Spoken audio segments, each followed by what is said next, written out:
once again, this giant turtle is the spaceship that these little funny animals in the spacesuits have traveled through the rigors of space within. They're inside of a giant flying turtle spaceship.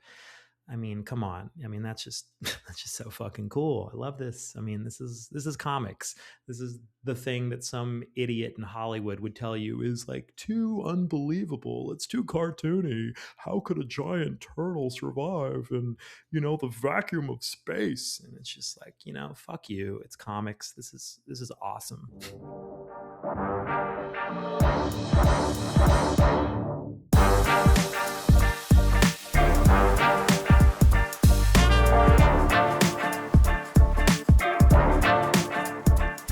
Hey, everybody, welcome back to another episode of Comics Rot Your Brain, the show where screenwriters talk about the comic books that we love, mostly from the 1980s. I'm one of your hosts, I'm Steven Bagatourian, and my usual co-host, the illustrious Chris Derrick, unfortunately cannot be here with us today, but do not worry, Chris will return soon, and in the meantime, we are going to be talking about one of my favorite comics of all time, issue number 32 of Saga of the Swamp Thing. And this is an extraordinary issue, and I'm so excited to get to talk to y'all about it today. Before we jump into it, I just want to thank everybody who's been listening and supporting the show and commenting and liking and subscribing and all that stuff. Please keep it up. We appreciate all the support and all the feedback. Everybody really makes Chris and I very happy. And if you really want to support the show, please remember that we have a member section here on YouTube, and for just a few paltry bucks a month, you can get some fantastic exclusive members only episodes, and that list of episodes is growing with every month, and we've got some amazing stuff there. So please do check it out. Please consider becoming a member and supporting 80s comics and these type of deep dive episodes where we do commentary that hopefully goes several layers deeper than maybe people are accustomed to hearing talking about these old comics. So having said all of that, what is so great about Saga of the Swamp Thing number 32? Well, to talk about that, we probably need to back up a moment and give a little bit of context, as we like to do here before we dive into these expansive discussions that we do here on CRYB. And the first thing we need to think about and really understand is that the Alan Moore, Steve Bissette, John Totleben run on Swamp Thing is considered by many people, rightfully so, to be not just one of the best runs ever of a comic in the 80s, but it's really considered one of the greatest comic book runs of all time in American comics. And I'll just say for myself, speaking personally, if you put me on a proverbial desert island, or you put a proverbial gun to my head and you said, what's your favorite comic book run of all time? I'm going to say Moore, Bissette, and Totlben's Swamp Thing run. And also, when I list those kind of top line names, I don't mean to do a disservice to Tatiana Wood or John Costanza and all the other collaborators who were a huge integral part of that team. But, I'm just in shorthand here speaking about Moore, Bissette, Totleben. And by the way, if you guys want to hear more of my thoughts on Swamp Thing and more from the esteemed Steve Bissette himself, please check out our back catalog where we have a 3-hour interview that Chris and I conducted to our delight with Steve Bissette himself, thanks to the lovely Lighthouse Press and Chris Stevens, who were putting out the Tyrant Kickstarter, which kind of led to our Bissette interview. And that was fantastic. And so more Swamp Thing talk in that episode at length.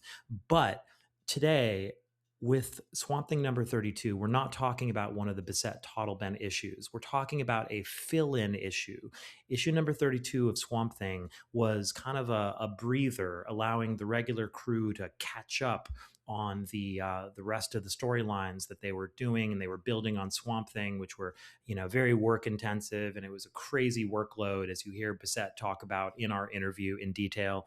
But fill-in issues were a thing that was really necessary to help a comic stay on track back in the day. And so you'd have these fill-in artists come in and do these single issue stories that the rest of the creative team could get back on schedule. And Shawn McManus was one of the artists who was tapped to do two fill-in stories on Swamp Thing. Now, the first one was called The Burial, and that's a great issue also. We might take a look at that another day. But the second fill-in issue that McManus did with Moore was what we're talking about today, a story called Pog. Now, I have to say that I've read the story about a half a dozen times in my life, and every time I read Pog, it reduces me to tears because it is a deeply emotional story, and it's one of the most beautiful comics I've ever read. And we're going to do a little read through of Pog here today, and I'm going to see if I can hold my shit together to get through the reading of it with y'all. But honestly, no promises. It's just fucking fantastic. Just such a just heartbreaking, amazing story, as you'll see here. So the thing about this story is that if you're not completely familiar with the sort of underpinning of what's going on under the surface of the story, it might leave you a little confused, although I would argue it still works. It still works just as a story, even if you know nothing going into it, which surely a lot of people did not, when they first read the story off the newsstand.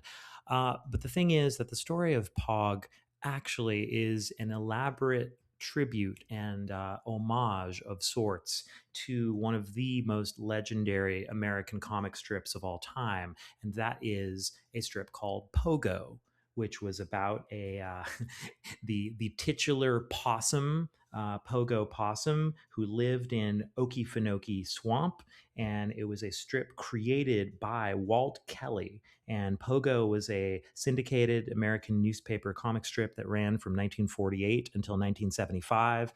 It was set in the Okefenokee Swamp, and which is actually a real swamp, which is kind of news to me, honestly, because I always kind of assumed that the Okefenokee Swamp was something that Walt Kelly just made up. But in fact, in doing the research for this episode, I realized that it's a real place. So, silly me. It sounded like the kind of name you would make up in a comic strip, particularly in Pogo.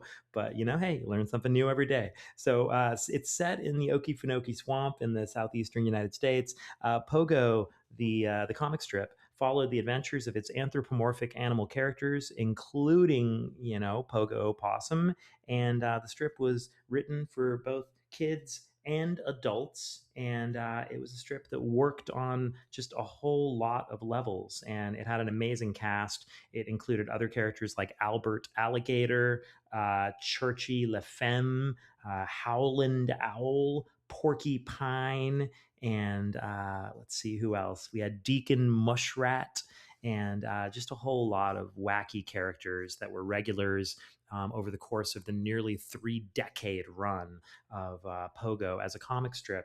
Now, to understand the importance of Pogo, you also have to understand just the standing of the comic strip back in America during this time period from the 40s, the 50s, the 60s, the 70s, particularly in the 40s and the 50s.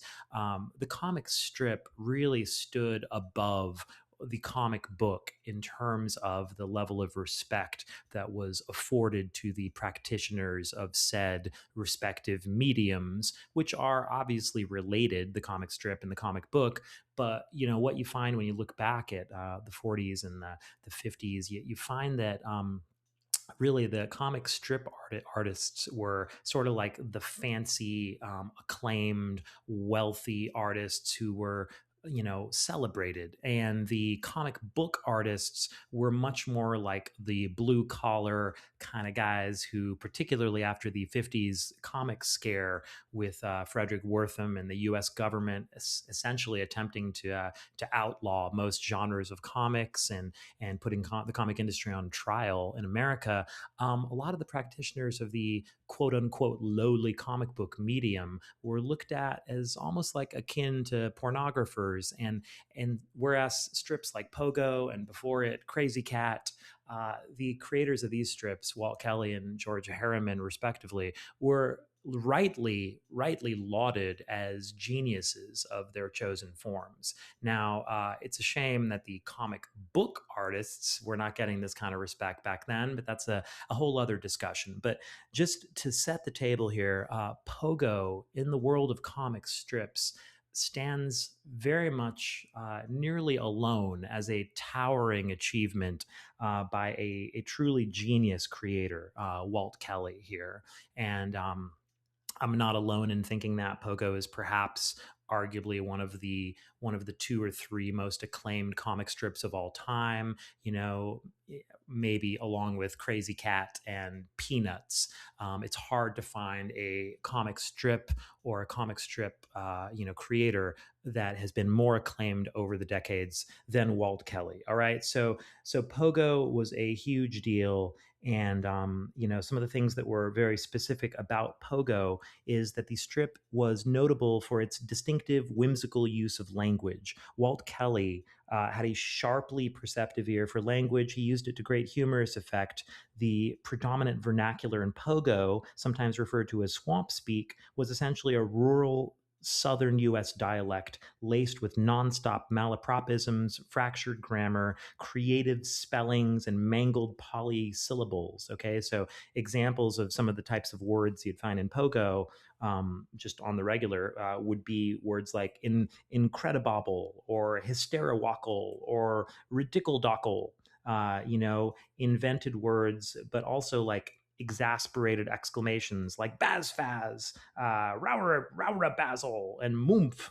Um, so basically, Walt Kelly, much like George Herriman before him with the aforementioned Crazy Cat, really loved to play around with language. You know, he was a wordsmith. He had a lot of fun with language, and you see that. You can just feel the joy in the way he plays with the language in Pogo. Now that brings us to this Swamp Thing sort of homage of sorts to Walt Kelly and Pogo, this story that we're going to be talking about here today, which is called Pog, which is, of course, Pogo without the O.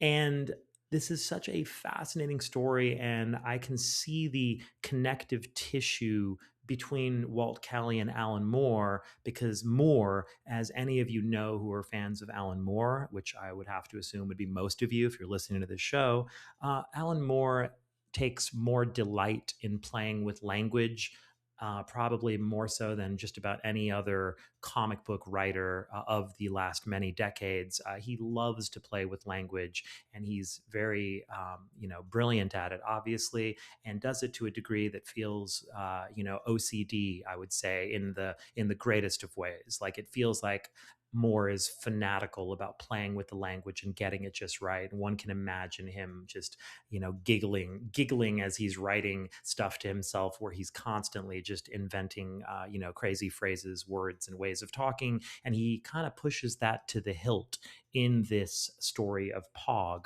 where we're going to see that the characters in the story talk in a style of speech that is very, very reminiscent of these characters, Pogo and Albert Alligator, and all these characters from the world of Pogo.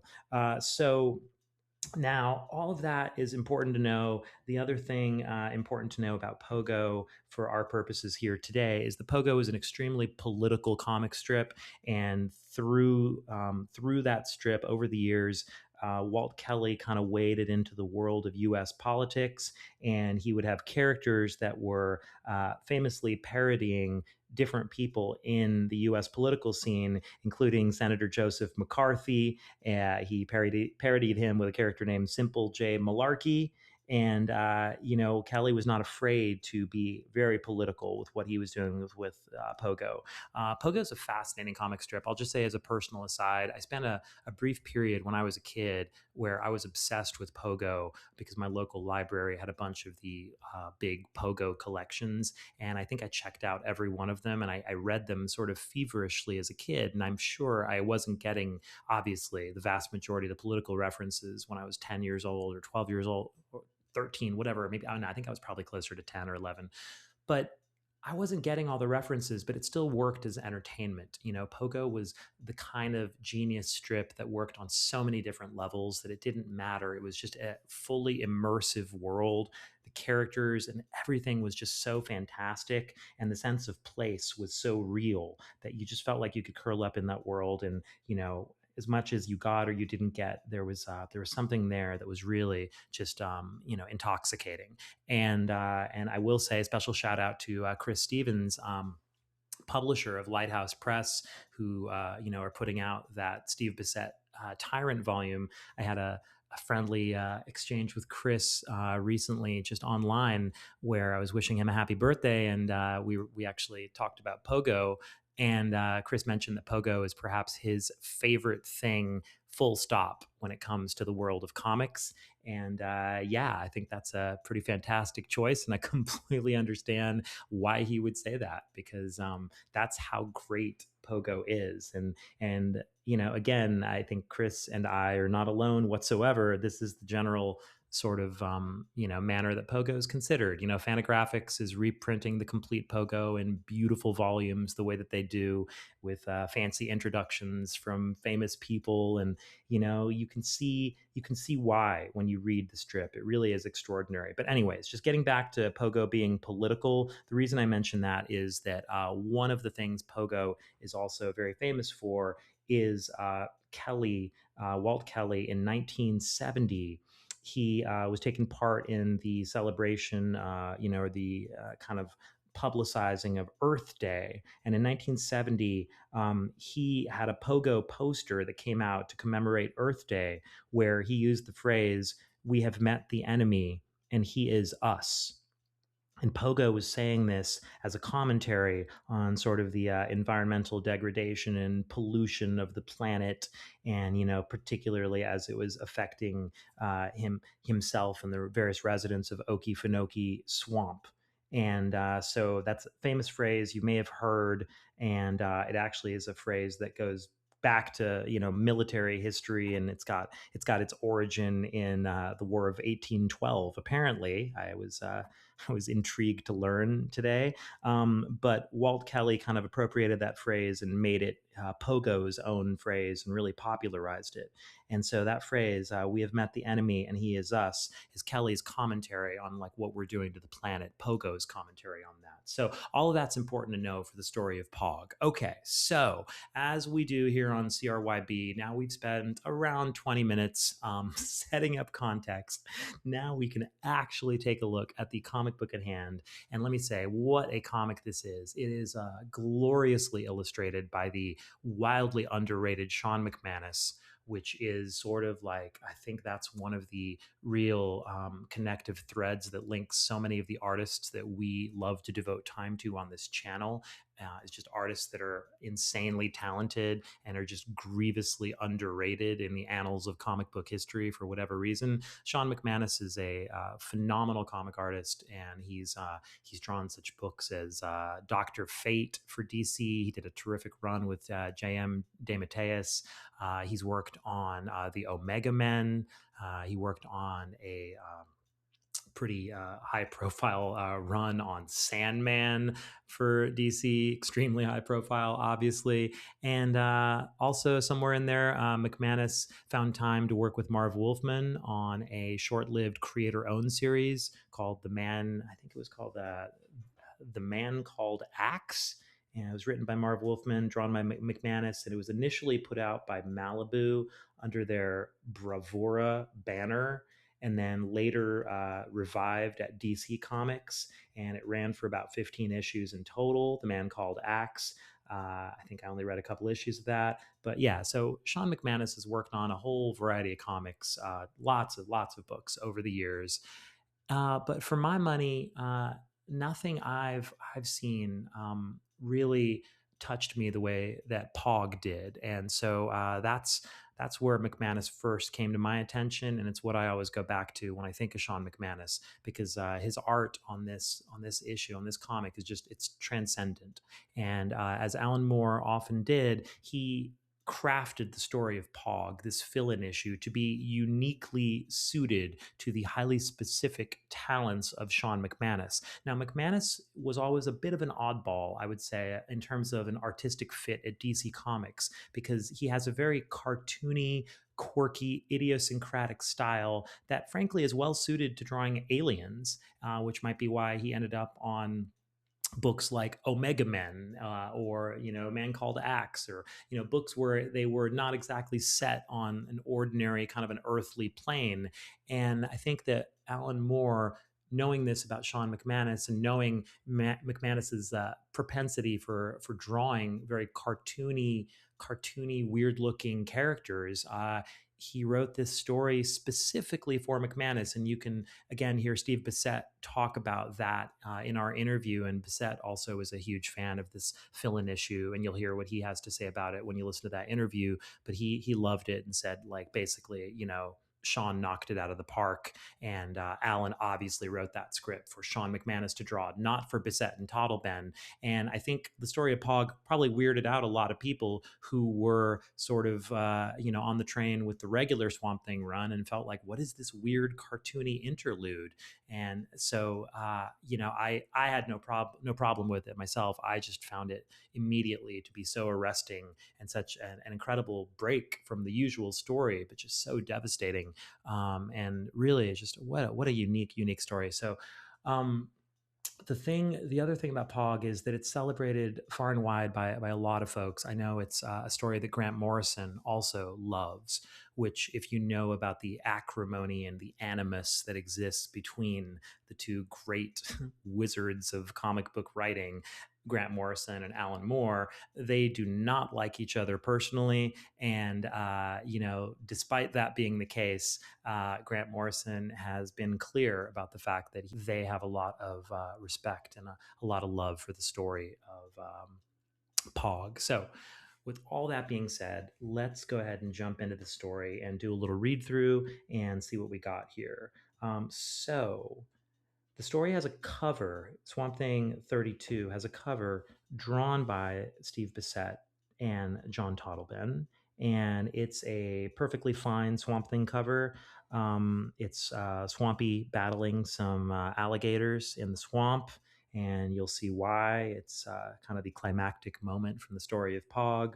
Although based on this cover, you don't have any real idea of what you're in for. But yes, it's a good cover, but it is slightly misleading in the sense that it looks like the usual art team of Bissette and Totleben. But when you open this up, it is far from the usual Swamp Thing story in this arc. All right, so we open up, and the first page here, immediately we are transported into a world of Alan Moore appropriating the quote-unquote swamp speak of Pogo. And this is where we get our first clue that this is not our usual trip into Swamp Thing Swamp. So it starts with just kind of a nighttime shot of the bayou and some swampy looking trees with something shooting across a full moon, something that might be a spaceship. And we see in the text here, it says, from the log of the Vivi Quinquereme. And then it says, find the lady, in quotes. We'll come to understand what that means. So the captions here begin over some images of aliens on this ship that are all wearing these like spacesuits that are fitted to their bodies and the shapes of their faces. And we see that these creatures look like little animals. And if you kind of know what you're looking at here, it looks exactly like Pogo and Albert Alligator and the rest of the crew from Okefenokee Swamp and the Pogo comic strip. It looks like them basically wearing these like alien spacesuits. And that's exactly what they're shaped like. And so it's a very clever way to avoid any kind of copyright claim. But for anyone who knows what they're looking at here, it's very clear who these characters are. Okay, so you see this little spaceship shooting across the moon, and now the captions on the page begin as we see these various images. We come to see these characters inside the ship, and we see the ship itself looks like a giant turtle inside its shell, with its head tucked in the shell, swooping through the sky. That is the UFO swooping into Okefenokee Swamp here. And the captions say, certain enough, our landing was more or less a disappointment. The Tadling's porta puddle just about decanted again, and the junior umbrella birds got wet, holding it steady, of which they are forever complaining. Find the lady held up considerable well to the entry burn, so it appears that Dr. Strigiform was wrong about that, but then he mostly is, these whiles. Myself and front mate Bartle found ourselves occupied wrestling the hystricide into his dangle web to stop him rolling around puncturing his skin. Aplodontia used to handle him so easy. I wish he was still alive. He was raving fearsomely bad just before us making our first bounce. I heard him shout, "There is no lady," and then trifles, light as air. I hope he's wrong this time. I hope it, most vigorously. And this entry from the ship's log is signed simply Pog. And then in parentheses next to that, it says Ship Boss AE 8491.401. And on the final panel here on this page, we see close up on the alien who is Pogo Possum under this alien suit. And we see big, mournful, cartoony eyes with kind of white Mickey Mouse gloves pressed up against his face. And all we can see through the kind of astronaut spacesuit are just his big, mournful eyes looking right at us. And one of the things I remember Bissette saying in our interview that I thought was so fascinating is he talked about how Joe Kubert at the Kubert School made a big deal about teaching the artists there how important it was to have eye contact on the page as a comic book artist, meaning literally having someone's eyes looking out at the reader. And I'm struck by this, looking at this page on this bottom panel, just immediately it sets the tone that this little funny animal looking creature has the most mournful, sad looking eyes. Immediately, just on a subconscious level or a conscious level, you're like, oh my God, nothing good is happening here. And that's the tone, which is set very beautifully right away on page 1 of Pog. So on page 2, we have our splash page where this giant turtle shell spaceship lands with what looks like quite a thud in the midst of this beautifully drawn Okefenokee swamp. It's a gorgeous splash page. There's no dialogue, no words, other than simply the title of the story in a very cool looking logo at the bottom of this splash page. It just says Pog in kind of telescoping, vivid blood red letters. And I'm sure that was done by the brilliant John Costanza, the legendary letterer here. And once again, he's lettering the book. And of course, Tatiana Wood is the phenomenal colorist of Swamp Thing, of the entire run, doing her usual, just masterful work on the colors. And we've got, of course, as I've been saying, Shawn McManus as the guest artist on both pencils and inks, and Karen Berger as the editor. And of course, the whole thing was written by some guy in Northampton named Alan Moore. Okay, and I believe that Shawn McManus must have been extra happy with this splash page himself because he did something that's fairly unusual for American comic artists. He signed the splash page, which is something you see a lot more, I think, in European comics, where certain artists will even sign every page and you'll see their signatures there constantly. But you don't really see too many American artists signing a splash page. And I feel like sometimes when you do see that, I always kind of take it as a sign that the artist was particularly pleased with that splash page. And so you see McManus here has signed it, and it says Shawn, and got the date right there too. So very cool looking piece of art for this splash, full page splash. Again, totally silent. The ship has landed in the swamp. Now, next page, page 3. Again, silent panels initially as we see the turtle's eyes opening and kind of poking his head out of the shell. Once again, this giant turtle is the spaceship that these little funny animals in the spacesuits have traveled through the rigors of space within. They're inside of a giant flying turtle spaceship. I mean, come on. I mean, that's just that's just so fucking cool. I love this. I mean, this is comics. This is the thing that some idiot in Hollywood would tell you is like too unbelievable. It's too cartoony. How could a giant turtle survive in, the vacuum of space? And it's just like, fuck you. It's comics. This is awesome. So The turtle's kind of sniffing around in the forest, and the turtle says, Atmospherical's about tolerable to middling, and gravity sufficient to keep the stump water getting in the stump. By my calculatements, you can disentrail with complete diplomatic impunity. and then suddenly out of the side of the turtle's shell, we see a sound effect that says chalik, and a door opens and a ramp opens up out of the side of the turtle's shell, and out walk Pogo Possum, Albert Alligator, and the rest of the crew. Again, they're not called that because copyrights and trademarks, ownership, and Alan Moore and Shawn McManus and anyone else who knew Pogo knew exactly what they were doing. But this was obviously giving DC plausible legal deniability in case anybody like the comic strip syndicate, rights holder was feeling litigious. There's some plausible deniability here, but we know who these characters are. They've traveled all the way here into the world of DC Comics and Swamp Thing Swamp, and so they're getting out here in their spacesuits. Our kind of interdimensional comic strip to comic book world, journey through time and space crossover issue of Swamp Thing and Pogo here. I mean, this is so wild.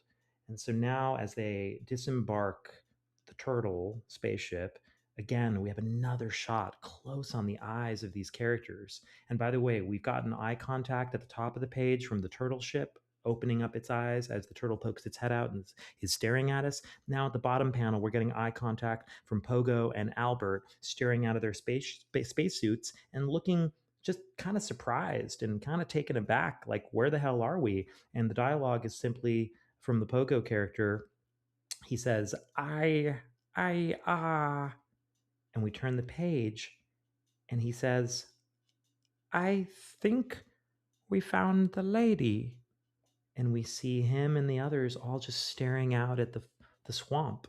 And it's a really beautiful, beautiful big panel of just kind of like some trees and what look like maybe, I don't know, some mushrooms and some swampy vines and just some great texture by McManus here. Really just going to town with the artwork. It all looks beautiful. Just some phenomenal brushwork by McManus. And the Albert Alligator character says, we found her after all these interminations and malinderings.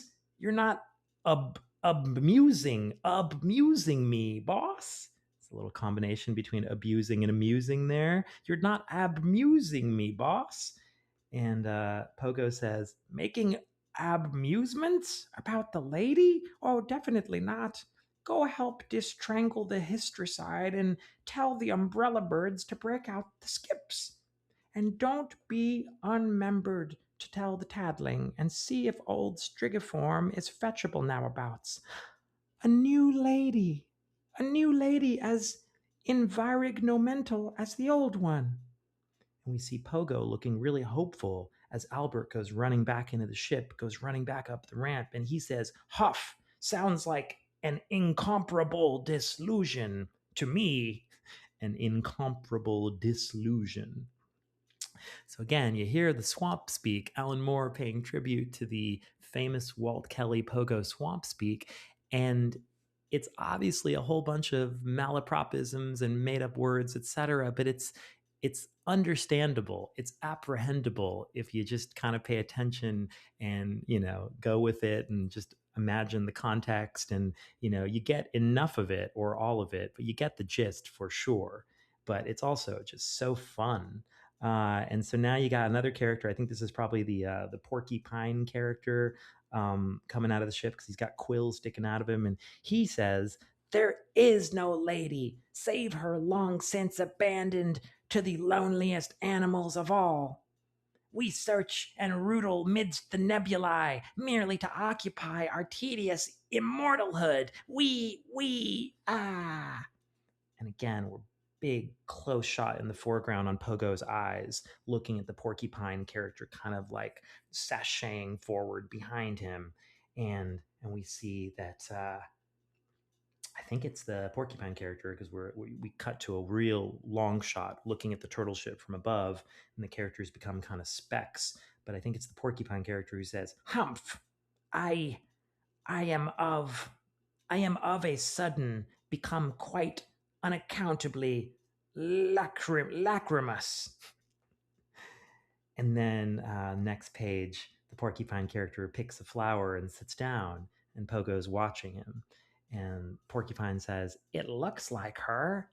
It smells like her." He's smelling the flower. "Of course, it cannot actually be her, but in this regreternal misery verse, but. And then Pogo says, pessimistic old sour quill. As co-creature and ship boss, I command you to shush your cynicisms. Your cyanicisms. Let's hop a skip and see if there's logical animalations hereby. With relighted delectance, I follow.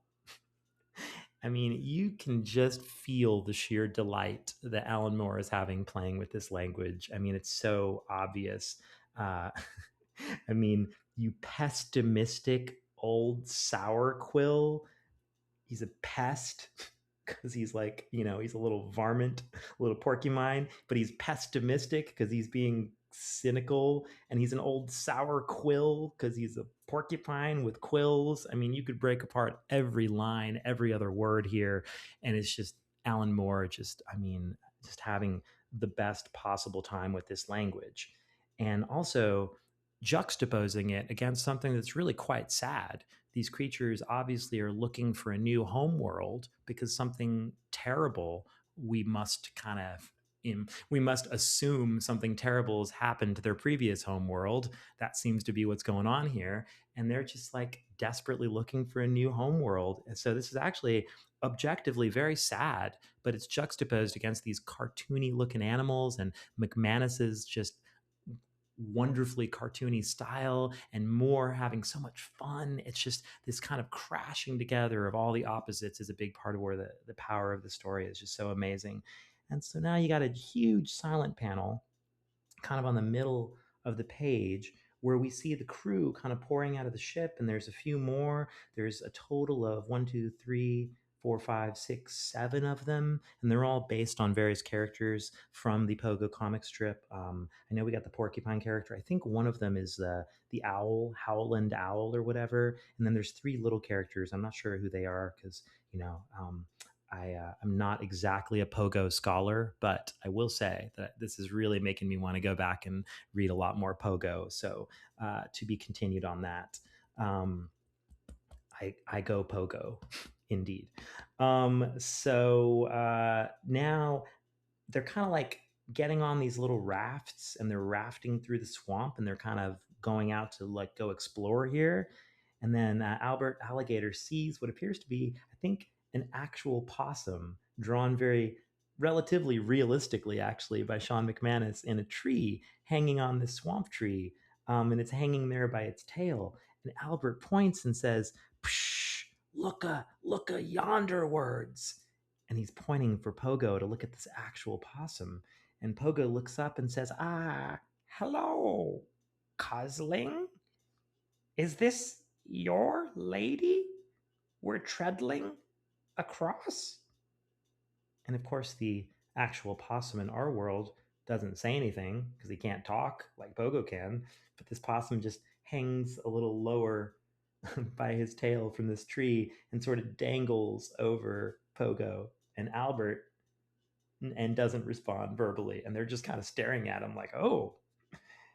And then you move on to the next page, and Pogo and Albert are just kind of walking around, exploring. They look like they're really engaged. And Albert says, "Perhaps he just feels unpartial to proverbalizing right now," talking about the actual possum. And Pogo says, it's hard to configure the angles on a farina, especially when he's invertically inclined."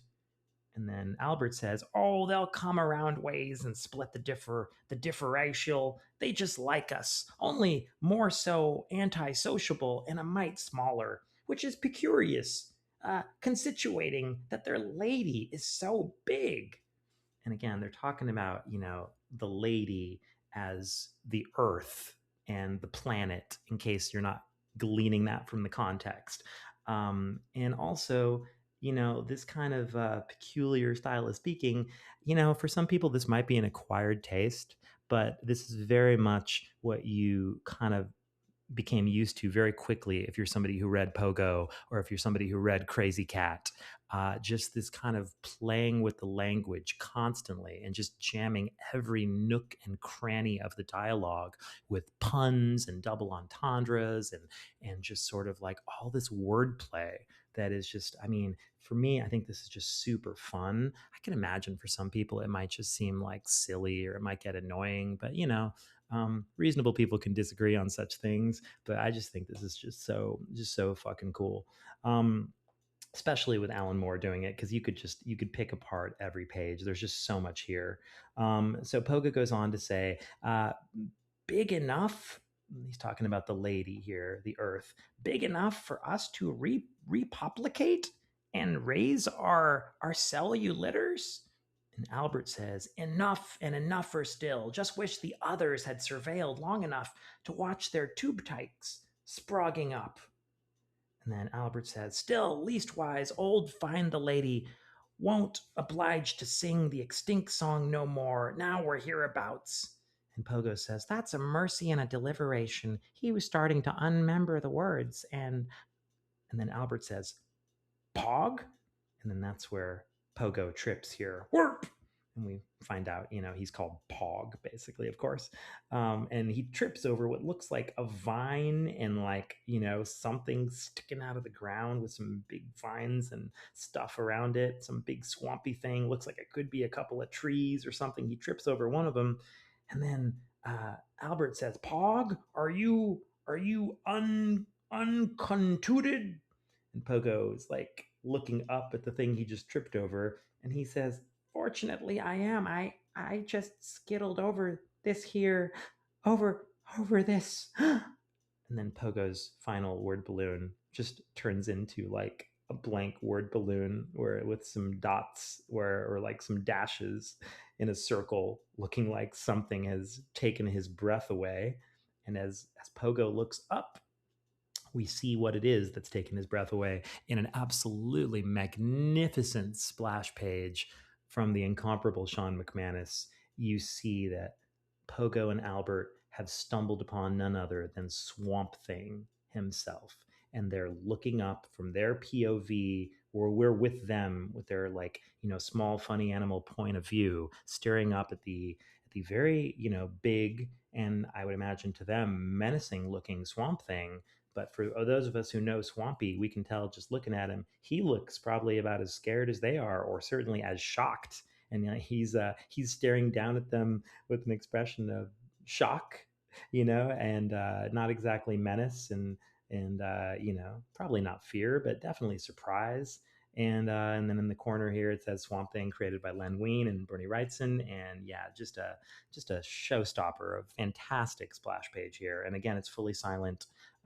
Alan Moore, always very smart about knowing when to let the artists carry the day. And this is a page that obviously needs no words. It's just a breathtaking page. And we really feel the emotion of all parties here. And then we turn the page and we see Swamp Thing speaking, but in a series of symbols. And this is one of the most fascinating things about this oh so fascinating issue, is that we realize that Swamp Thing here in this issue is going to speak in only alien glyphs.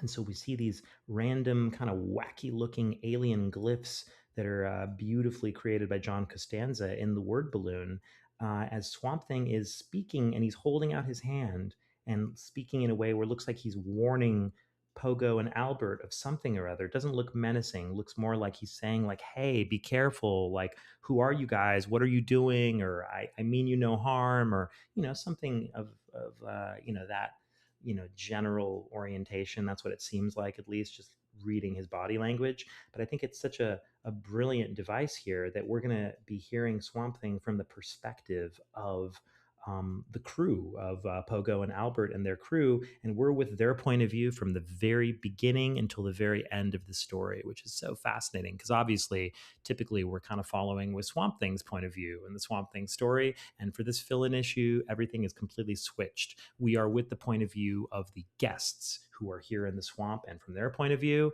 Swamp Thing is probably very scary, and he's speaking in this weird alien language because to them, he's the alien.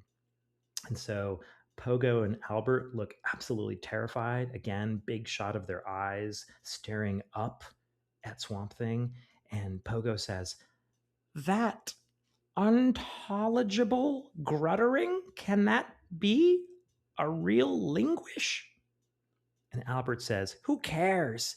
It's going to splaster us all over its swamping ground." It's not a stomping ground, it's a swamping ground. And Albert says, "Goodbye and bye, old Pog." So Albert preparing to meet his maker here. And then suddenly from off panel, we hear someone else. And I think this is the owl character, I believe. Maybe someone can correct me in the comments if it's not. But this character, another member of their crew, their ship, from off panel, he's yelling, "Everybody clutch for the cumulations and remain emotionless." And you see this little fella holding what looks very much like a kind of like a 2-barrel shotgun, like some old-fashioned shotgun. But of course, this is like a space shotgun that they've brought with them from their planet. And he's holding this gun, this rifle, on Swamp Thing, and he's saying, this little funny animal character in his spacesuit is saying, "Prepare for a demonstrification, you shumbling scumbaggery." I don't know exactly what that means, but it does not sound nice. And then Pogo, I believe, is screaming from off panel, "No, no, Strigiforme, that spot gun's a Ruskery Gentique." But the little fellow with the gun does not listen. And then we get two really shocking panels of this guy, like this little creature, shooting Swamp Thing. And it's like these red laser looking pellets kind of shoot out of both barrels. And you get these great horizontal panels, one of the gun firing in a very classy way with no sound effects, just like an explosion of smoke and these like kind of laser looking pellets flying out of it. And then these 2 rows of laser red pellets just pierce right through Swamp Thing. And the panel is so beautifully drawn by McManus. Swamp Thing looks like he's in agony immediately and goes down immediately, which is kind of shocking. And then you see in the final panel on the page, Swamp Thing is laid out on his back, and these little funny animal creatures are like just kind of standing on top of him, like Gulliver and the Lilliputians, if you remember that story. And with the smoking gun, the little character, the owl or whoever it is, says, "See? Works smooth as a new bought baby Beaker's base." Okay, whatever that means. And Swampy is out. We turn the page, and the little owl guy with the gun goes on to say, "Fetch some animanicles." Which one would imagine are manacles you put on an animal, or manacles from these animals. "Fetch some animanicles and stareful as you go. There's possibly more of these mudsters louching here around."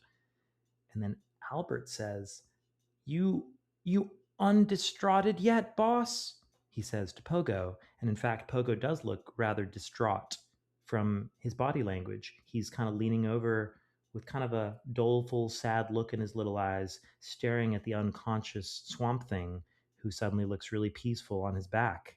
And Pogo says, or Pog, if you want to call him Pog here, he says, I'm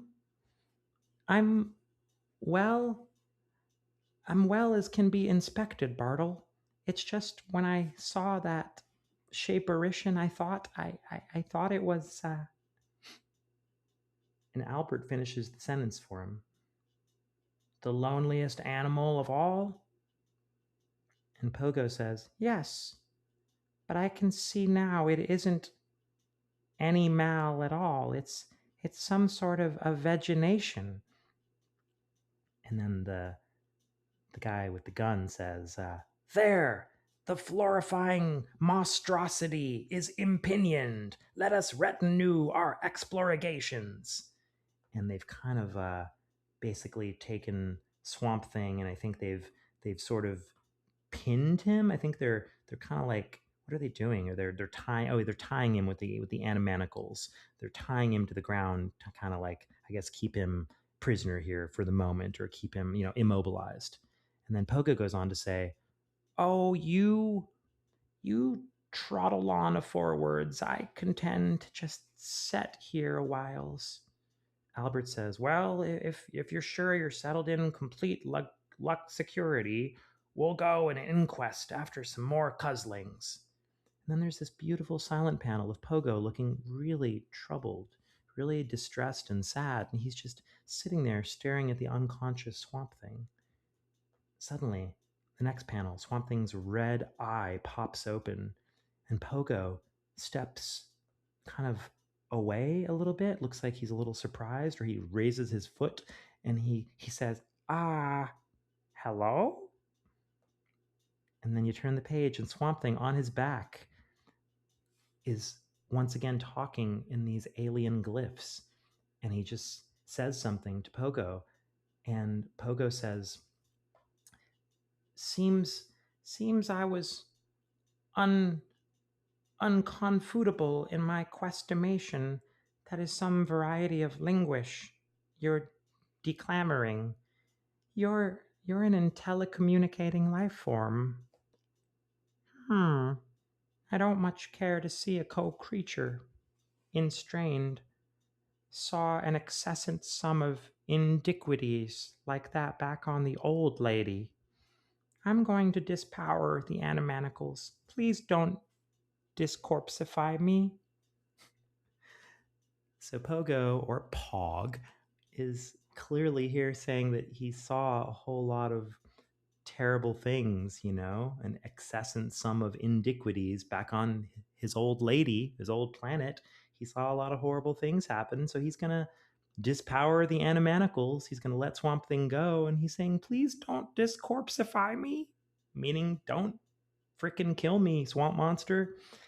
And Pogo, in like a real gesture of good faith, basically he touches some little gadget, and he does indeed free Swamp Thing from these like space manacles, and Swamp Thing stands up. And this is one of my favorite panels in the whole issue here, where Swamp Thing is kind of crouching down as he stands up, and he's so much bigger than little Pog, aka Pogo.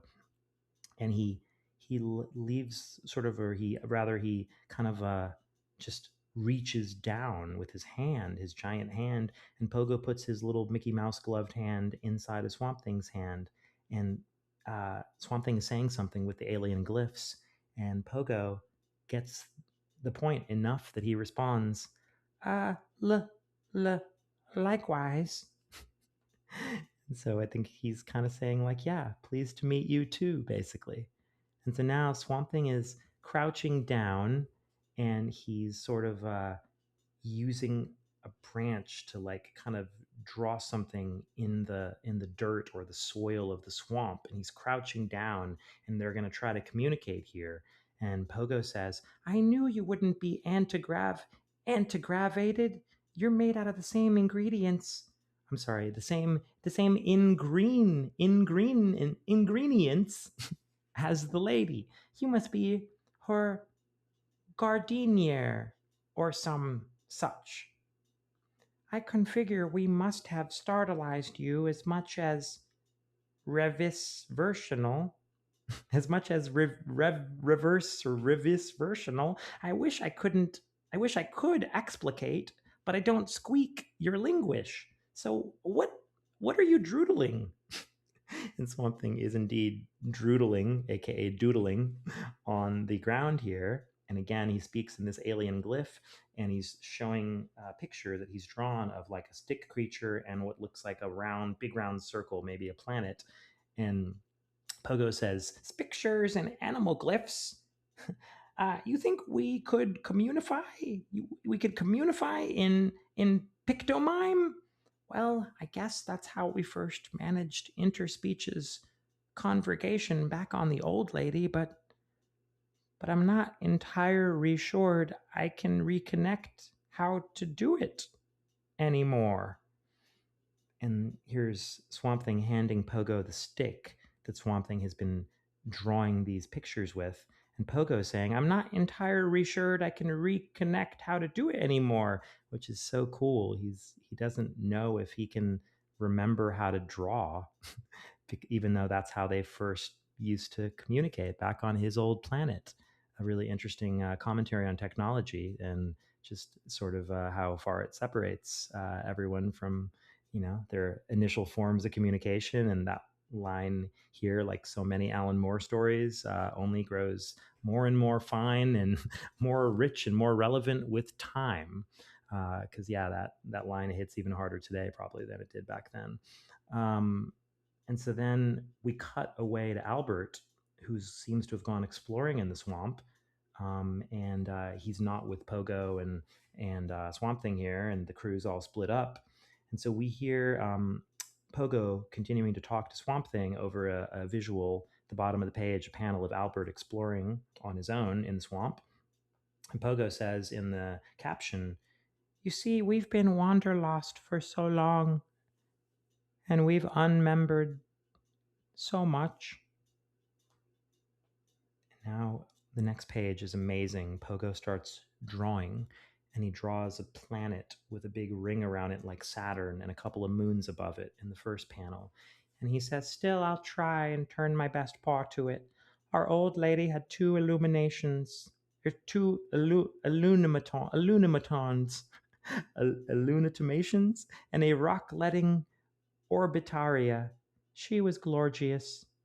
You can't telescrutinate her from hereabouts. All of critterdom confraternated pleasably, and no kind launched a presumptive strife against no other kind.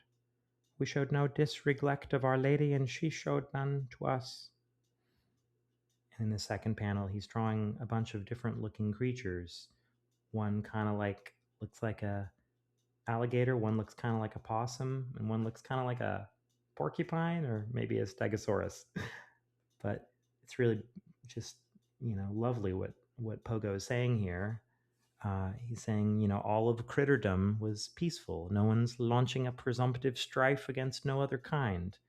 And we showed no disreglect of Our Lady, and she showed none to us. So he's kind of describing this sort of Eden-like, idyllic, utopian existence they had on their previous planet, their old lady. And the third panel, he says, "But there was one solitribal breed of misanthropomorphs who refused to convivicate with elsefolk. They constricted their own uncivilization and exclusified any kind else from joining it."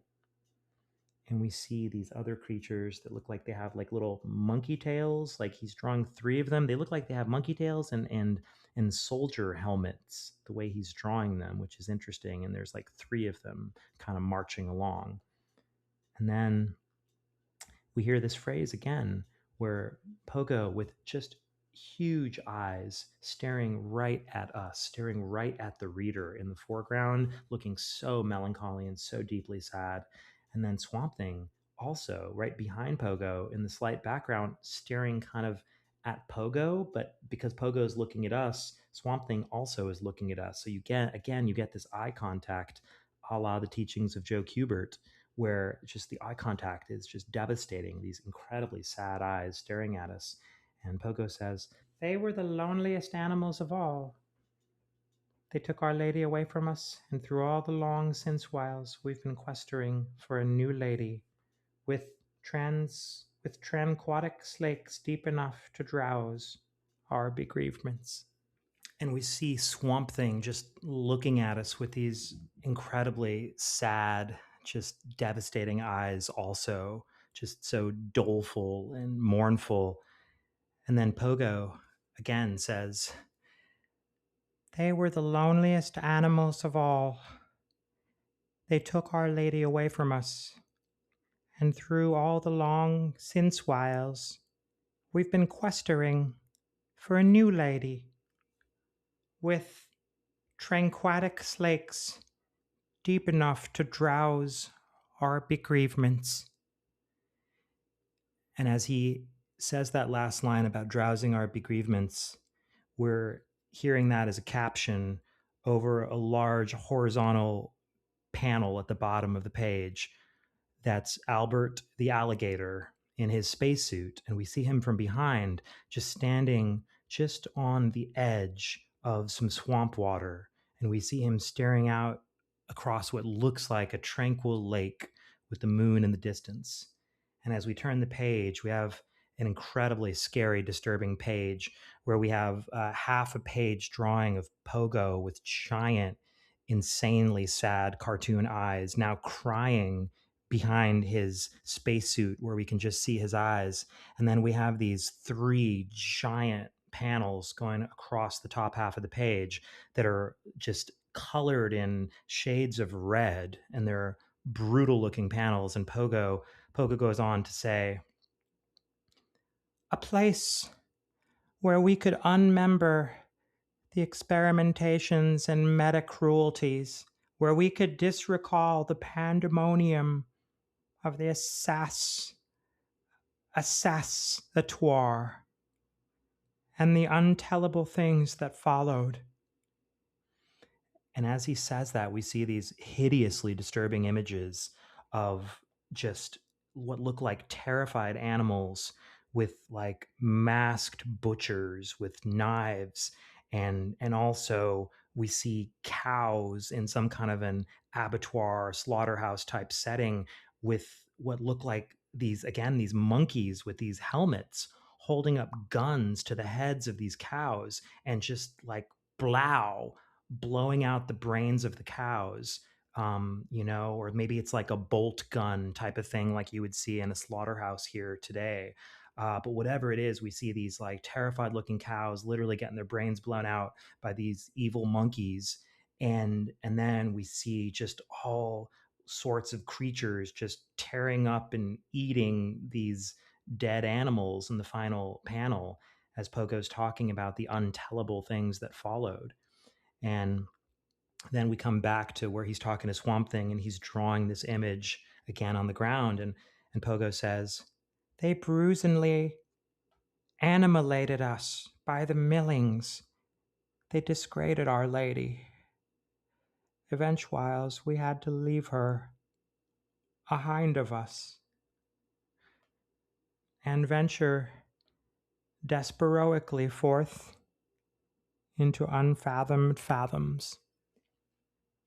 And over that last bit, we see Albert the alligator taking off his spacesuit booties and dipping his feet now into this swamp water. Because, he's been out there in space and he's an alligator and he probably wants to just take a dip in the water and feel at home again after all this time. And I just want to point out the insane, just wonderful wordplay of Alan Moore here. I mean, there's so much here. We don't have time for me to break down, but like literally every single nook and cranny of this dialogue is just jam packed with the most astonishing, fantastic wordplay. But really here, when Pogo says that they had to venture desperoically forth into unfathomed fathoms, again, just desperoically, it's a combination of desperately and heroically, both words being equally important in this sense. Desperately, heroically, they're venturing forth into unfathomed fathoms. I mean, these lines work on so many levels. You could absolutely teach you could teach a whole 3-hour long college class just on this one issue of Swamp Thing, and you would have so much to talk about. It's really amazing. So on the next page now, Pogo is still talking to Swamp Thing, still telling the rest of the story of what they've survived, in their little travels across space. And I also just want to take a moment to point out the meta aspect of this narrative that's unfurling here before us, because just to sort of set the baseline, we have two fictional comic book like universe characters. You have technically Pogo is known primarily as a comic strip character, although to be honest, Pogo started off as a comic book character, which most people don't realize. But Pogo, in fact, made his debut as a comic book character, then quickly switched over to comic strips, where he became legendary, and the strip became legendary. But essentially, you have a famous comic strip character and a famous comic book character now meeting in this comic book, right? So two different characters from two different sequential narrative universes meeting together, where now one of them is drawing a sequential narrative in order to explain their story to the other character. And so you have like just meta on top of meta on top of meta, where you've got like these two comics characters talking to each other inside of a comic as their universes collide, and they're talking through comics. I mean, this is just like so brilliant, man. I mean, this is mind blowing. Again, anybody who says Alan Moore is overrated when people talk about the greatest comic book writers of all time just has no clue what the fuck they're talking about, in my opinion, because this is just, if this isn't genius comic writing, I really don't know what is.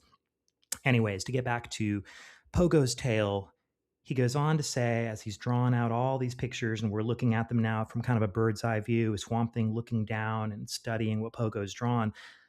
Pogo says, "Regretfully, we couldn't accommodate every creature, so we silaterized one from each species. Using genetics and plasma alterations, we made each one perpendurable, save for death by disfortune." So here it sounds like Pogo's describing kind of a Noah's Ark-like scenario where they couldn't accommodate all the creatures, or every creature, as he says in one word. So they created some kind of a lottery for all the different species. And then this is really fascinating, where he says, using genetics and plasma alterations, he says that they made each one perpendurable, save for death by disfortune. And we see an image of, I think, Howland Owl in some kind of like cauldrony sort of like acid soupy, batter of some kind, with all sorts of like technological wiring coming out of it. And I guess the idea is that they've managed to make each of them immortal, essentially, unkillable, save or they're not going to die by natural causes, is what he's saying, except for death by disfortune, quote. So that is really fascinating, and that's something that's good to know as we move forward here in the story. So Pogo goes on to say, and we made them so that celluliters or any gender could be birthed from their tissue, just as soon as we found a new lady with room enough for us to reprocreate. That was immemorialians ago, and most of us are dead long since times, but at last we have enbeached our desperation. At last we can rest. And this is really interesting, because Pogo is basically saying we made it. We finally made it here where we can rest. We finally found a new lady, a new planet where we can, once again actually recreate and populate and be part of a new place to live. And he's saying this as if like, wow, we made it. We finally did it. But yet there is this look of unmistakable sadness in Pogo, aka Pog's, eyes as he says this.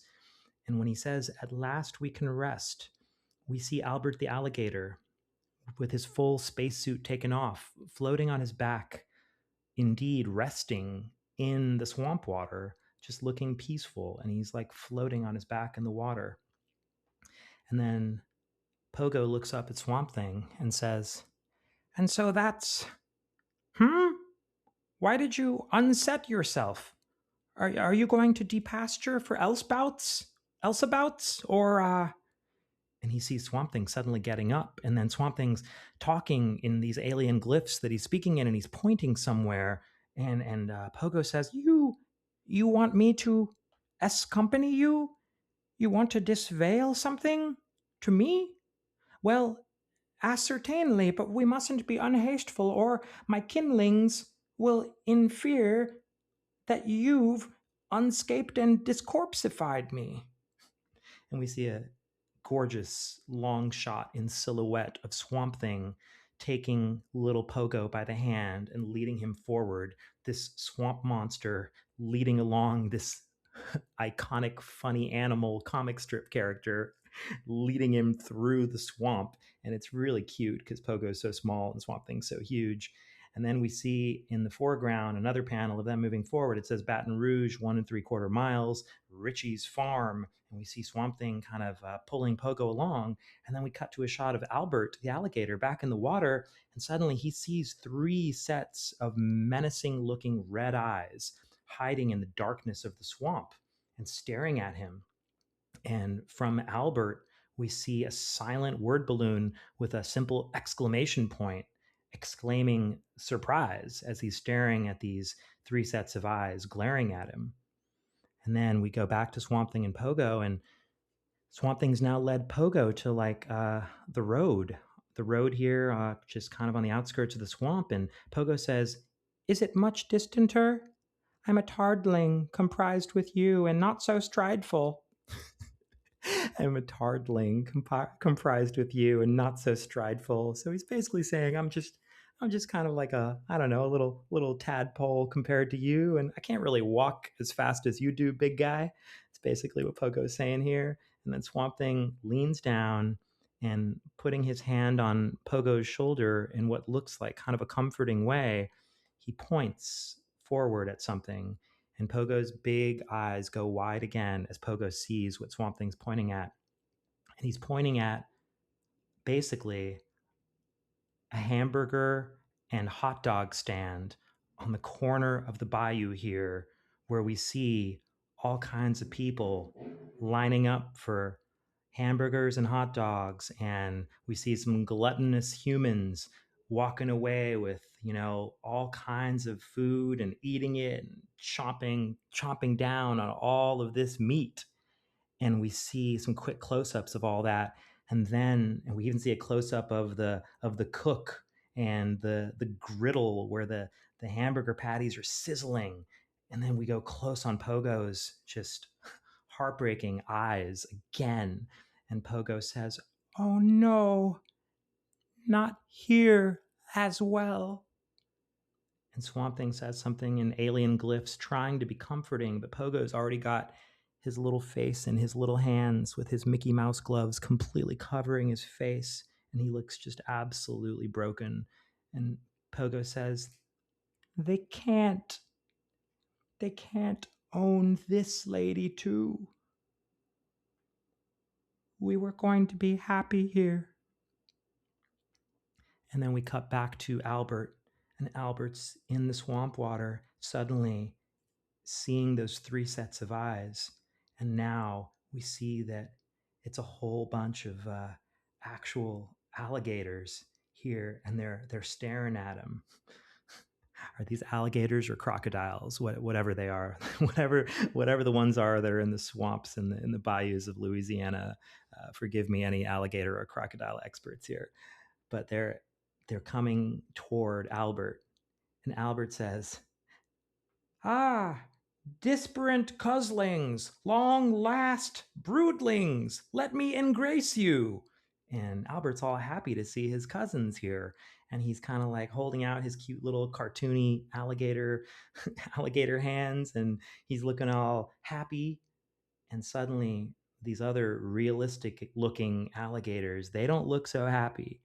And we hear Pogo in caption over this as the alligators are looking kind of growly and hungry, staring at Albert. And Pogo says, Why? Why didn't I reach a realization before whiles? How can I tell my my howlings. I can't even read that word because the printing is so bad, unfortunately.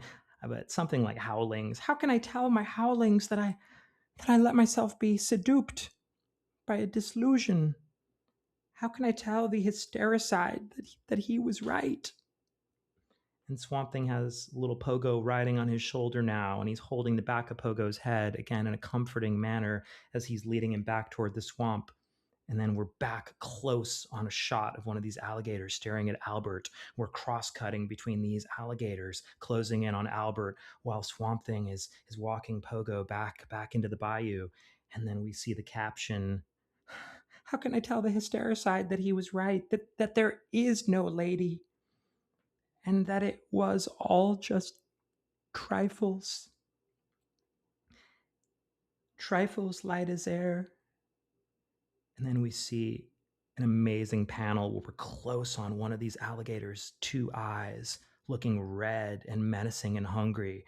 And inside each of his eyeballs is the friendly, guileless, innocent, unsuspecting Albert the alligator, smiling with his arms open in a welcoming gesture. And suddenly we hear, as we cut back to Pogo riding on Swamp Thing's shoulder, we hear,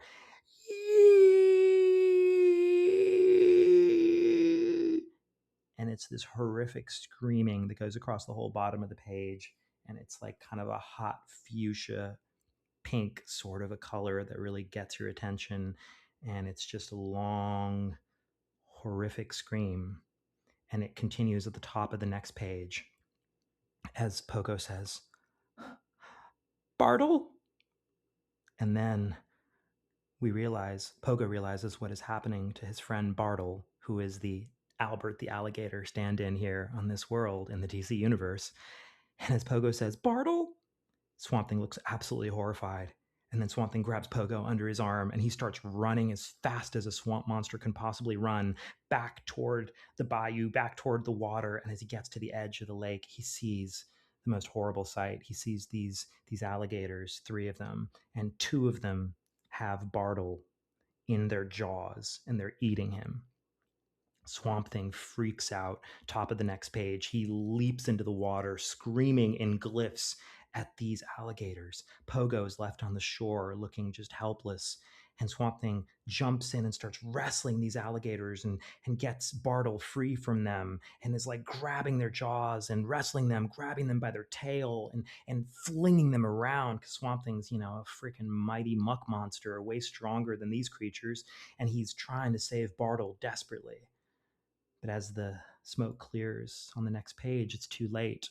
And Swamp Thing's brought Bartle back to the shore just in time for Bartle to be held by Pogo. And he's dead. And Pogo's holding his dead friend in his hands. And it's just one of the most absolutely devastating pages that I've ever read in a comic. And Swamp Thing stands over Pogo and he picks up Bartle and he holds him too. And he picks him up and he starts walking. And Pogo follows after Swamp Thing. And Pogo's hanging his head and looking as sad as he possibly could in his little spacesuit. And then we see the caption again, bringing us back to the very beginning of the story. From the log of the Vivi Quin Queremi, find the lady. This lady has premonstrated her inhospitality, and frontmate Bartle is dead. We cannot rebide in this place. Okay, and then on the next page, we see Swamp Thing and Pogo presenting the corpse of Bartle to the rest of the crewmates, who are all gathered looking understandably somber. And Pogo, his ship log continues, and he says, I could scarcely bear myself to tell the others. The history side, I think, was the soul most distressed by my disposure. His quills brindled, and he would not let us touch the corporal relic for some little time. And we see that it's the porcupine character and he's leaning down over Bartle's corpse on the grass while the others just watch on sadly. And we see the porcupine just overcome with grief, just hovering over Bartle's dead body. And then in the next panels, we hear again the ship log from Pogo. Arquivi quinquerimi performed the necrosary excavations. And we actually see the turtle ship that they arrived in is using its mouth. The giant turtle ship is using its turtle mouth to dig a hole in the ground into which the dead body of Bartle is carried gently by his crewmates and laid to rest. Arvivi quinquerimi performed the necrosary excavations, and then we delinquished frontmate Bartle to the soil he had died believing was his home. And in finally, it was done. And they plant a stick in the soil, and they hang Bartle's little alligator head-shaped helmet from his spacesuit on the stick. And it's a really just poignant, affecting final burial ground. And shout out to Tatiana Wood with some really elegant, just beautiful muted purple and orange colors in the sky in the background. Just everything looks quietly mournful. And in the final large panel at the bottom of the page, we see the surviving crew all hanging their heads. And Swamp Thing, we see his giant monster legs just kind of towering over these tiny little funny animals in spacesuits as they're all paying their respect and staring at the final grave of Bartle, aka Albert Alligator.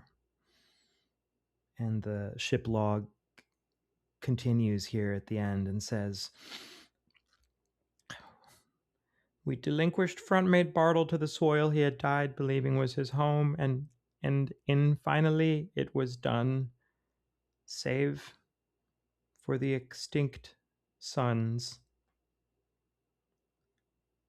Oh, sorry, what he actually says there is, save for the extinct song. Find the lady did his bettermost not to unmember the words, but I fear most of the sacriverses are lost to him. He sang dark, a soul wind blasts so chilly, lucently enough, but the rest was mumbles. The Floralian creature stood to attentiveness, although I doubt it was compromotionable to him.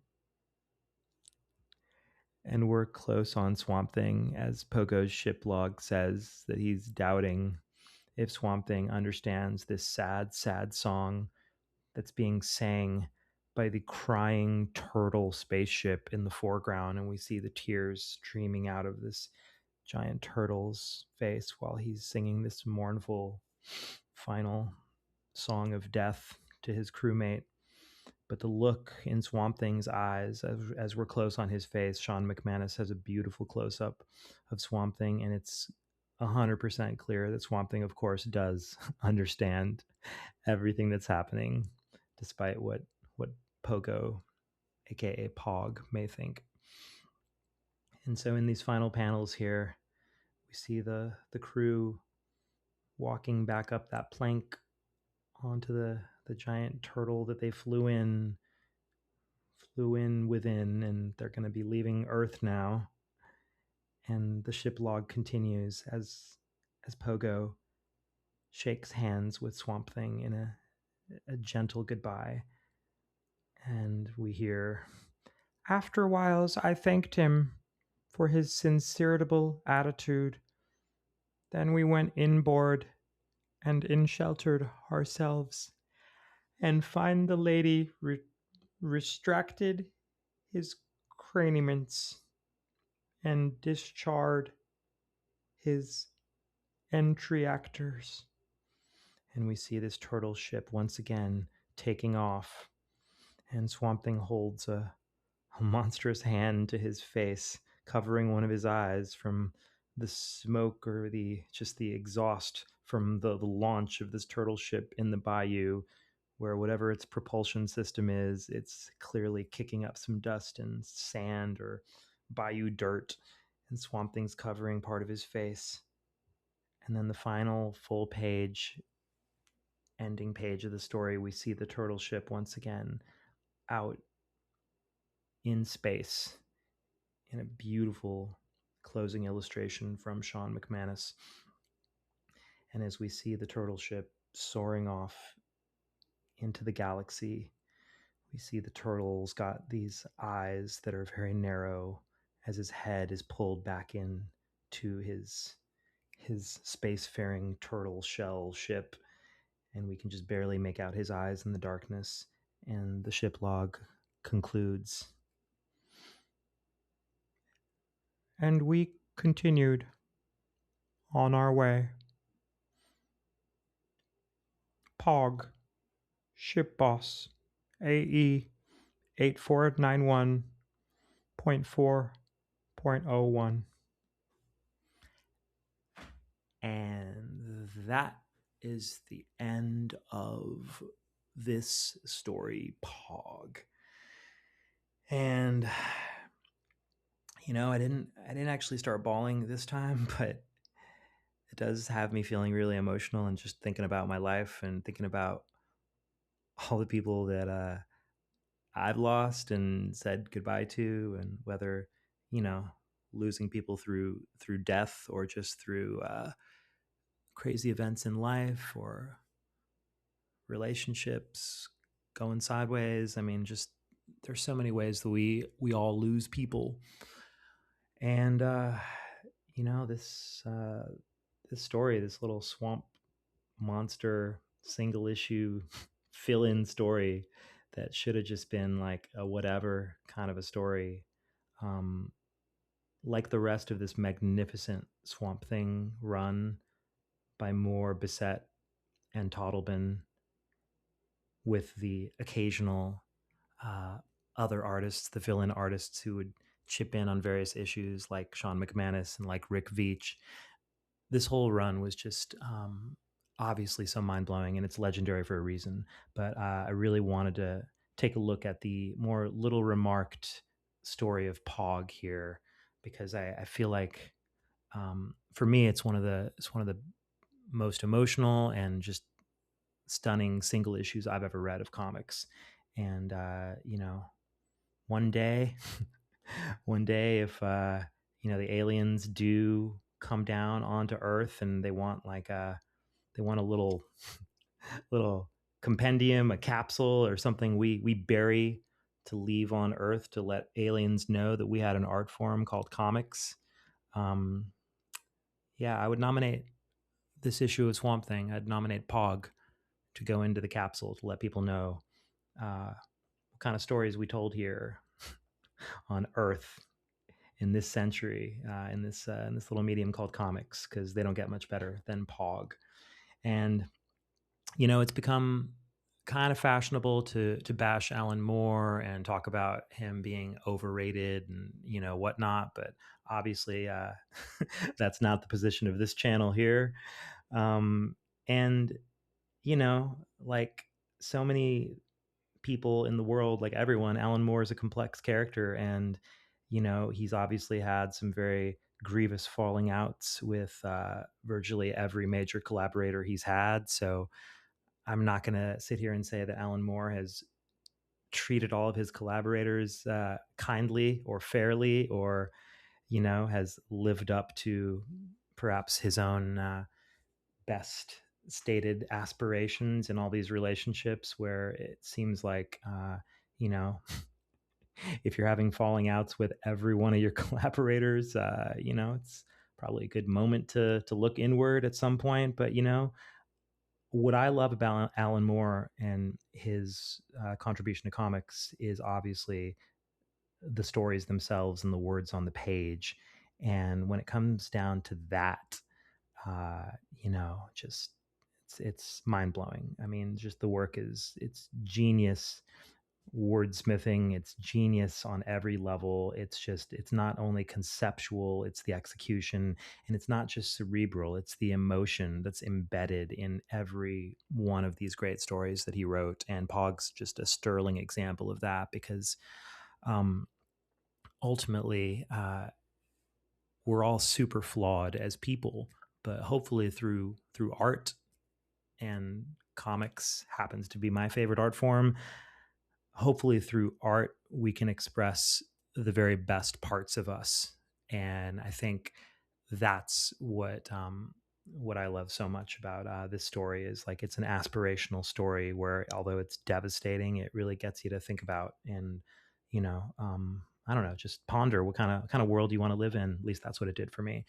And before I close out the episode, I just want to say that Shawn McManus could not have been chosen more perfectly for this story. And I know that Alan came up with the tale specifically to cater to Shawn McManus's considerable strengths as a more cartoony artist.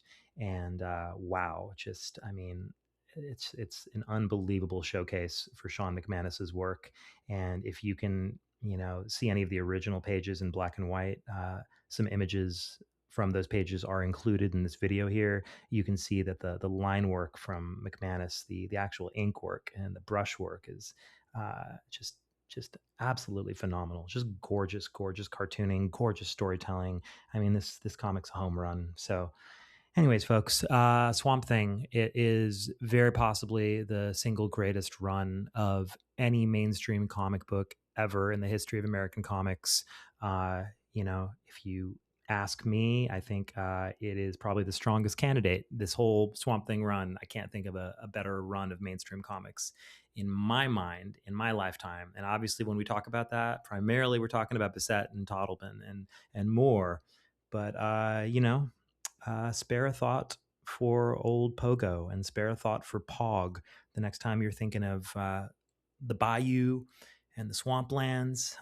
You can think of Swamp Thing, but remember old Okefenokee Swamp, which is apparently, I learned today, a real place. And this is just great stuff. So thanks for listening to this little reenactment of this quietly devastating story. Hope you guys enjoyed the episode. Thanks for listening to the show. Chris and I are really loving putting out these episodes whenever we can, which is unfortunately not as often as we wished, or we do wish.